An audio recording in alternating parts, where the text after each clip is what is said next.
হরে কৃষ্ণ কৃষ্ণ কৃষ্ণ হরে হরে, হরে রাম রাম রাম হরে হরে। আজকের এই কথাগুলো আপনারা মনোযোগ সহকারে শ্রবণ করবেন। আজকের আলোচ্য বিষয়, শাস্ত্রে নাকি 6 প্রকার শত্রুর কথা বলা আছে এবং এই 6 প্রকার শত্রুকে হত্যা করলে কোনো ধরনের পাপ হবে না। এই কথা কি ঠিক? আজকের এই ভিডিওতে সেই বিষয় নিয়ে আলোচনা করব। তো আপনারা এই কথাগুলো খুবই মনোযোগ সহকারে শ্রবণ করবেন। ইসকন প্রতিষ্ঠাতা কৃষ্ণ কৃপা শ্রীমূর্তি শ্রীল অভয়চরণ অরবিন্দ ভক্তিবেদান্ত স্বামী প্রভুপাদ ভগবদ্গীতার তাৎপর্য করার সময় বেদের অনুশাসন পর্ব থেকে একটি কোট এই কথা তিনি উল্লেখ করেছেন যে 6 প্রকার শত্রু আছে, তারা মারাত্মক ধরনের শত্রু। এই 6 প্রকার শত্রু কে কে? 1, যে বিষ প্রয়োগ করে। 2, যে ঘরে আগুন লাগায়। 3, যে মারাত্মক অস্ত্র নিয়ে আক্রমণ করে। 4, যে ধন সম্পদ লুণ্ঠন করে। 5, যে অন্যায়ভাবে জমি দখল করে এবং যে অন্যের বিবাহিত স্ত্রীকে অপহরণ করে। এই 6 প্রকার শত্রুকে হত্যা করলে কোনো পাপ হবে না। এখন আপনার বা আমার কি করা কর্তব্য? এই কলিযুগে এই সমস্ত ঘটনা প্রতিনিয়ত দেখা যাচ্ছে, প্রতিনিয়ত ঘটছে। এখন কি আমাদের তাদেরকে হত্যা করা উচিত, বা আপনি কি তাদেরকে হত্যা করতে পারবেন? এক্ষেত্রে আপনার পাপ হবে কি না? এখন আপনি পাশের বাড়িতে বা আপনার এরকম কোনো ঘটনা মনে থাকতে পারে, তাদের সঙ্গে মারামারি লেগে যাবেন? এই কথাগুলো মনোযোগ সহকারে শ্রবণ করুন। আমাদের এই সনাতন শাস্ত্র এত বিশাল, যেখানে সব শ্রেণীর মানুষকে কিভাবে ধীরে ধীরে ধীরে ধীরে স্তর উন্নতি করে অন্তিমে ভগবানের ধামে নিয়ে যাওয়া যায়, সেই জ্ঞান এই শাস্ত্রে দেওয়া রয়েছে। সেখানে চণ্ডালের জন্য জ্ঞান দেওয়া রয়েছে, সেখানে বণিকের জন্য জ্ঞান দেওয়া রয়েছে, সেখানে ক্ষত্রিয়কে পরিচালনা করার জ্ঞান দেওয়া রয়েছে, সেখানে দেশকে পরিচালনা করার জ্ঞান দেওয়া রয়েছে, ব্রাহ্মণের আচরণ কী হবে সেখানে সে সম্পর্কে জ্ঞান দেওয়া রয়েছে, পারিবারিক জীবন কিভাবে সুন্দরভাবে চলবে সে সম্পর্কে জ্ঞান দেওয়া রয়েছে। সমস্ত জ্ঞান এই শাস্ত্রে দেওয়া রয়েছে।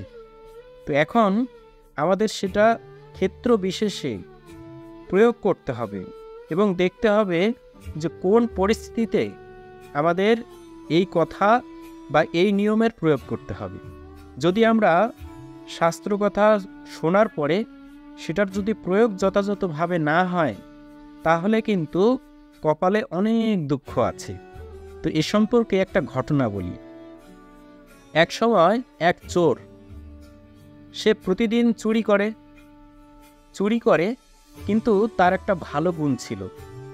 সে চুরি করার আগে ভগবানকে স্মরণ করতে, হে ভগবান, আজকে চুরি করতে যাচ্ছি, যেন চুরি করতে যেয়ে ধরা না পড়ি।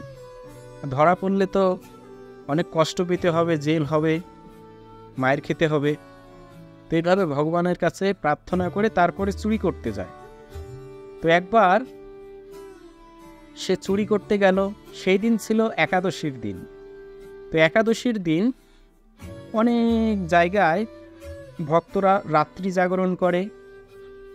তো রাত্রি জাগরণ করার সময় ভক্তরা সেখানে ভাগবত পাঠ করছিলেন, ভগবানের কথা আলোচনা করছিল।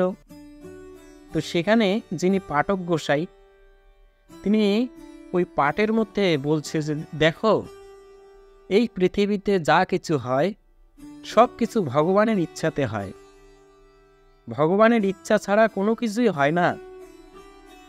এই যে বাতাস বইছে সেটাও ভগবানের ইচ্ছায়, আমরা বেঁচে আছি সেটাও ভগবানের ইচ্ছায়, যে অনন্ত কোটি বিশ্ব ব্রহ্মাণ্ড বাতাসে ভেসে আছে ভগবানের ইচ্ছায়। তো ভগবানের ইচ্ছায় সব কিছু পরিচালিত হচ্ছে। তো ওই যে চোর, সে ওই পাশের বাড়িতে চুরি করতে ঢুকেছে। সে চুরি করতে ঢুকে ঘর থেকে সেই কথা শুনছে যে এই জগতে যা কিছু হচ্ছে সব কিছু ভগবানের ইচ্ছায় হচ্ছে। তো এই কথা শুনে তো সে খুশি যে আমি যেহেতু চুরি করছি, এই চুরিটাও ভগবানের ইচ্ছায় হচ্ছে। ভগবানের যদি ইচ্ছা না থাকতো তাহলে কি আমি চুরি করতে পারতাম? এই যে আমি কথা বলছি, তারপরে বাতাস বইছে, সেটাও ভগবানের ইচ্ছায়, কথা বলছি সেটাও ভগবানের ইচ্ছায়, এই যে হাত পা নাড়াচাড়া করছি সেটাও ভগবানের ইচ্ছায়, তো আমার চুরিটাও ভগবানের ইচ্ছায়। এইবার সে চুরি করার যে আগে একটা ভয় ছিল, সেই মন মানসিকতার পরিবর্তন ঘটেছে। এবার সে নির্ভয়ে চুরি করা শুরু করেছে। বাস, খুব সুন্দর। তার এই চুরি করার যে প্রবণতা সেটা আরও বৃদ্ধি পেল। এভাবে 1 দিন 2 দিন 3 দিন 4 দিন 5 দিন, কিছুদিন যাওয়ার পরে একবার সে কি পড়ল, ধরা পড়ে গেল। এক ব্যক্তির বাড়িতে ঢুকে চুরি করতেছে, এমন সময় সেই গৃহী তাকে ধরে ফেলেছে যে তুমি আমার বাড়িতে ঢুকেছ কেন? সাধারণ আপনারা জানেন যে চোর ধরলে কি হয়, চোরকে ধরে আগে কোনো কথা নেই, আগে উত্তম মধ্যম কয়েকটা দিতে হবে।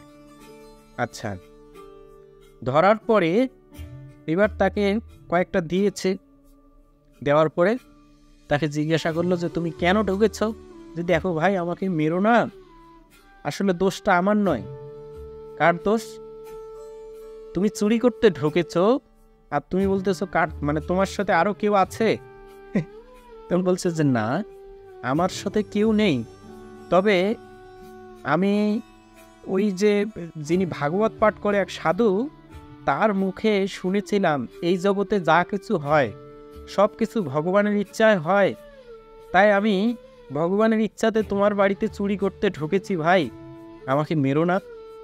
হ্যাঁ, সব দোষ নন্দ ঘোষ, মানে ভগবানের। ভগবান যদি না চাইতো আমি কি তোমার বাড়িতে ঢুকতাম? তো বলছে আচ্ছা ঠিক আছে, একে ধরো, দড়ি দিয়ে বাঁধো, আর ওই সাধুকে খবর দাও। সাধুর কথায় নাকি সে চুরি করতে ঢুকেছে। এবার তাকে খবর দেওয়া হলো, সেই সাধুকে বলা হলো যে আপনার কথা শুনে একজন চোর সে বাড়িতে চুরি করতে ঢুকেছে, এখন কি হবে? তো তখন সেই সাধু বলল যে আমার কথা শুনে চুরি করতে ঢুকেছে? সে কিরকম চোর রে বাবা? আচ্ছা ঠিক আছে। সেই সাধুরও তাকে দেখার ইচ্ছা হয়েছে। সাধু আসলেন, যে কী ব্যাপার, তুমি এখানে চুরি করতে ঢুকেছ কেন?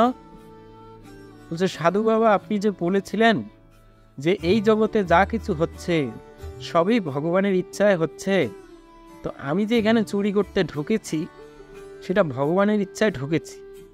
বলছে ও, তুমি ভগবানের ইচ্ছায় ঢুকেছ, ঠিক আছে। তাহলে ওই যে তুমি শাস্ত্র কথা শুনে এই চুরি করতে ঢুকেছ ঘরের মধ্যে, তাহলে এবার শাস্ত্রে তো এই কথাও বলা আছে যে কেউ যদি চুরি করে তাহলে চুরির সাজা কীরকম হবে সেটাও কিন্তু শাস্ত্রে আছে। এবার তার সাজাটাও সেইভাবে হবে। তো বলছে যে এটা কেমন? যে হ্যাঁ, এটাই হচ্ছে শাস্ত্রের নিয়ম। তো এটা বলার উদ্দেশ্য হচ্ছে যে শাস্ত্রে নিয়ম আছে, সেই নিয়ম কোথায় কার জন্য দেওয়া হয়েছে সেটা আমাদের ভাবতে হবে, সেটা আমাদেরকে দেখতে হবে। এখন এখানে দেখা যাচ্ছে যে 6 প্রকার শত্রু আছে, যে ঘরে আগুন লাগায়, যে বিষ প্রয়োগ করে, যে অন্যের জমি দখল করে, যে অপরের স্ত্রী অপহরণ করে, হ্যাঁ, যে মারাত্মক অস্ত্র নিয়ে আক্রমণ করে, তাদেরকে হত্যা করতে হবে। এখন যদি হত্যা করেন তাহলে হত্যা করার পরে কি হবে? এই নিয়ম কার জন্য?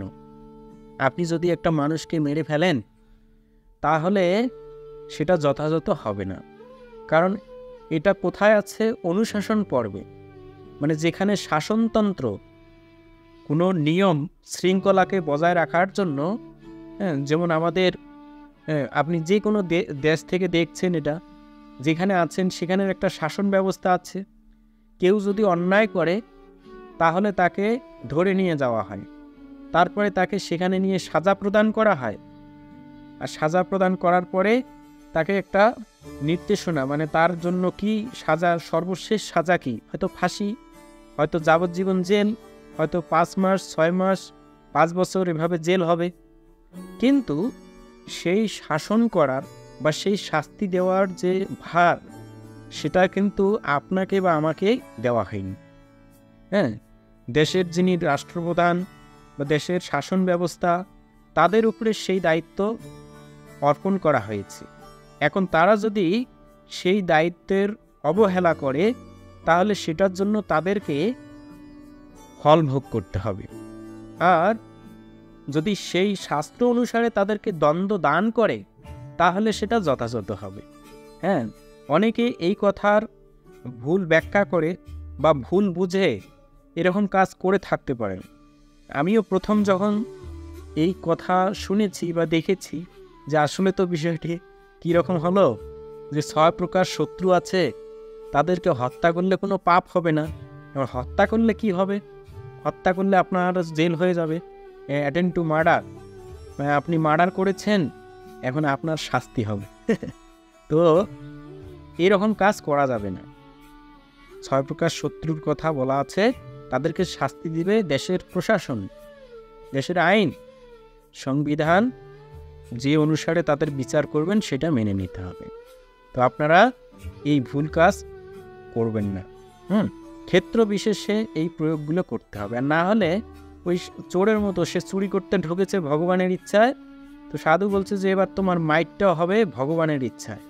হ্যাঁ, তুমি যেহেতু চুরি করেছো ভগবানের ইচ্ছায় বা শাস্ত্রকতার ভিত্তিতে, এবার তোমার সাজাটাও শাস্ত্রকতার ভিত্তিতে হবে। তো এরকম যেন না হয়, তাই আপনারা সাবধান থাকবেন, শাস্ত্র অধ্যয়ন করবেন এবং শাস্ত্রের এই তত্ত্বগুলো ভালোভাবে বোঝার চেষ্টা করবেন। তাহলে আপনিও আনন্দ পাবেন এবং আপনার এই মনুষ্য জীবনের কল্যাণ বয়ে নিয়ে আসবে। বিচার করিয়া মনে ভক্তিরও রস আস্বাদনে মধ্যস্থশ্রী ভাগবত পুরাণ। তখন আপনি ভক্তি জগতে অনেক আনন্দ পাবেন। আর না হলে আস্তে আস্তে আস্তে আস্তে ভগবানের প্রতি অবিশ্বাস চলে আসবে, যে ভগবান বলতে কিছু আছে নাকি। হ্যাঁ, প্রতিনিয়ত এই কলিযুগে ফল মানুষের প্রবণতা, ফল মানুষের বৃদ্ধি হচ্ছে, মানে ফল মানুষ প্রতারণা, চুরি, বাটপাড়ি, সিটিংবাজি এগুলো বৃদ্ধি পাচ্ছে। আর তার কারণে একজন আরেকজনের প্রতি বিশ্বাস নষ্ট হয়ে যাচ্ছে। তো এই পরিস্থিতিতে আমাদেরকে একমাত্র শান্তি দিতে পারে শ্রীমদ্ ভগবত গীতা, ভাগবতম, ভাগবত আদি শাস্ত্র গ্রন্থ। তো আজকে এতটুকুই বলার ছিল। সকলে ভালো থাকুন, সুস্থ থাকুন। আর এরকম নতুন নতুন ভিডিও সবার আগে পেতে এই বঙ্কু বিহারী টিভি চ্যানেলটি সাবস্ক্রাইব করে পাশে থাকা বেল আইকনে ক্লিক করে অল বাটন সিলেক্ট করে দিয়ে রাখুন, যার মাধ্যমে আমি যখনই কোনো নতুন ভিডিও আপলোড করব, সেই ভিডিওর নোটিফিকেশন আপনার কাছে চলে যাবে। আবার দেখা হবে পরবর্তী ভিডিও নিয়ে। হরে কৃষ্ণ।